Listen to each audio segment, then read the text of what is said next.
ኤሌክትሪክ መኪኖች ከነዳጅ መኪኖች በምን ይለያሉና የተደረገባቸውን ዋና የሚባሉ የኮምፖነንት ለውጦች ምን እንደሆኑ ነግራችኋለሁ ማለት ነው። ሰላም የቻናላችን ውድ ቤተሰቦች፣ ለማታውቁኝ ኤልያስ እባላለሁ። በዚህ የዩቲዩብ ቻናል ላይ እንግዲህ ስለ ኤሌክትሪክ መኪኖች በስፋትና በጥልቀት የምናቀርበት ዩቲዩብ ቻናል ነው። የዩቲዩብ ቻናሉን ላይክ፣ ሰብስክራይብ፣ ሼር በማድረግ ጀምሩ ማለት ነው። እንግዲህ በዛሬው ቪዲዮ ላይ የምናቀርብላችሁ የኤሌክትሪክ መኪኖች ከነዳጅ መኪኖች በምን ይለያሉና የተደረገባቸውን ዋና የኮምፖነንት ለውጦች ምን እንደሆኑ ነግራችኋለሁ ማለት ነው። እስከ መጨረሻው ድረስ አብራችሁን ቆዩ።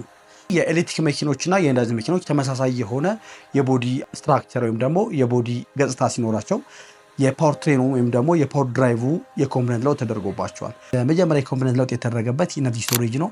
ለነዳጅ መኪኖች እንደ ኢነርጂ ስቶሬጅ ሆኖ የሚያገለግለው ፊውል ታንክ ወይም ደግሞ ሳልቫቲዮ ሲሆን ለኤሌክትሪክ መኪና ደግሞ እንደ ኢነርጂ ስቶሬጅ ሆኖ የሚያገለግለው ባትሪ ፓካችን ነው ማለት ነው። ሁለተኛ የኮምፖነንት ለውጥ የተደረገበት የፓወር ኮንትሮል ሲሆን ለነዳጅ መኪኖች ፓወር ኮንትሮል የሚያደርገው ኢሲ ወይም ደግሞ ኢንጂን ኮንትሮል ዩኒት የሚባለው ኮምፖነንት ነው ማለት ነው። አጠቃላይ የፊውሉን ፍሎ ኮንትሮል የሚያደርገውና የፊውል ታይሚንጉን፣ ኢግኒሽን ታይሚንጉና አጠቃላይ የኢንጂኑን ፐርፎርማንስ እና ኤፊሺንሲ ኮንትሮል የሚያደርገው ኢሲዩ ነው። በኤሌክትሪክ መኪና ደግሞ አጠቃላይ የኤሌክትሪክ ፍሎን ኮንትሮል የሚያደርገውና የኢንጂኑን ወይም ደግሞ የኤሌክትሪካል ሞተሩን ፐርፎርማንስ የመኪናችን አጠቃላይ የሆነ ኤፊሺንሲ ኮንትሮል የሚያደርገው ፓወር ኤሌክትሮኒክስ የሚባለው ኮምፖነንት ነው ማለት ነው። ሶስተኛው የኮምፖነንት ለውጥ የተደረገበት የፓወር ኮንቨርዥኑ ነው ማለት ነው።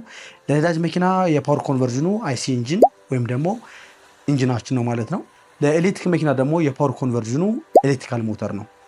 ይህ አይሲ ኢንጂን እንግዲህ የኬሚካል ኤነርጂ ወደ ተርማል ኤነርጂ፣ ተርማል ኤነርጂ ደግሞ ወደ ሜካኒካል ኤነርጂ ቀይሮ መኪናችን እንዲንቀሳቀስ የሚያደርግልን የፓወር ኮንቨርዥን ዩኒቱ አይሲ ኢንጂን ይባላል። ኤፊሺንሲውም ደግሞ ከ20 እስከ 30% ኤፊሺንት ነው ማለት ነው። የኤሌክትሪክ መኪናን የፓወር ኮንቨርዥኑን ኮምፖነንት በምንመለከትበት ጊዜ ደግሞ ኤሌክትሪካል ሞተሩ ነው።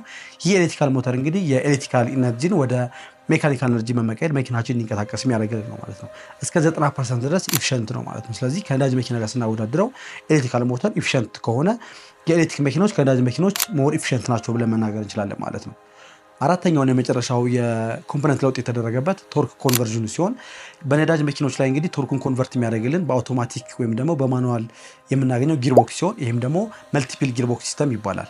በኤሌክትሪክ መኪና የምናገኘው ደግሞ ሲንግል ጊር ሜካኒዝም ሲባል ከኤሌክትሪክ ሞተሩ ወደ ድራይቭ ሻፍት የሚወስድ ሲንግል ጊር ሜካኒዝም የሚጠቀም ነው ማለት ነው። እንዲሁም ደግሞ የኤፊሽንሲውን በምናወዳደርበት ሰዓት በነዳጅ መኪና ብዙ ጊሮች ስላሉ የጊር ስብስቦቹ ብዙ ስለሆኑና የሮቴቲንግ ፓርቶቹ ብዙ ስለሆኑ የኤነርጂ ሎሳችን የዛኔው ያክል ከፍተኛ ነው ማለት ነው። በኤሌክትሪክ መኪና ግን ሲንግል ጊር ሜካኒዝም ስለሚጠቀም ኤነርጂ ሎዙ አነስተኛ ነው ተብሎ ይታሰባል ማለት ነው።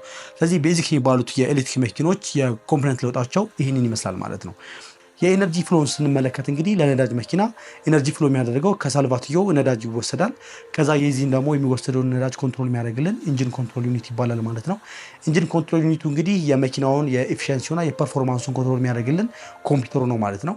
የፊውል ፍሎን ኮንትሮል ያደርጋል። እንዲሁም ደግሞ የኢግኒሽን ታይሚንግና የፊውል ኢንጀክሽኑን እንዲሁም ደግሞ የኤሚሽኑን ኮንትሮል በማድረግ የኢንጂኑን ፐርፎርማንስ ከፍ በማድረግ ቆንጆ የሆነ ስሙዝ የሆነ የኢንጂን ኦፕሬሽን እንዲኖር ያደርጋል ማለት ነው። ከዛ የመጠነውን የፊውል ደግሞ ወደ አይሲ ኢንጂን ከገባ በኋላ በኮምባሽን ቻምበር አማካኝነት በፒስተን የአፕ ኤንድ ዳውን ሞሽን ወይም ደግሞ የሪሲፕሮኬት ሞሽን ወደ ሮተሪ ሞሽን ተቀይሮ ለድራይቭ ሻፍት ይደርሳል ማለት ነው። ድራይቭ ሻፍት ጋር ከደረሰ በኋላ ጊርቦክስ ጋር ይመጣል ማለት ነው። ጊርቦክሱ ደግሞ መልቲፕል የሆነ ጊርቦክስ ሲስተም አለ። ለነዳጅ መኪና በአውቶማቲክ ጊርቦክስ ሲስተም የፕላኔተሪ ጊርቦክስ ሴት ያለው ሲሆን በማኑዋል ደግሞ የማኑዋል መልቲፕል ጊር ሲስተም አለው ማለት ነው።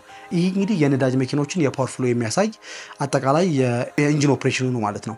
የኤሌክትሪክ መኪናን የኤነርጂ ፍሎ ስንመለከት መጀመሪያ ፍሎ የሚያደርገው ከባትሪ ፓኩ ነው። ከባትሪ ፓኩ ወደ ፓወር ኤሌክትሮኒክስ ፍሎ ያደርጋል።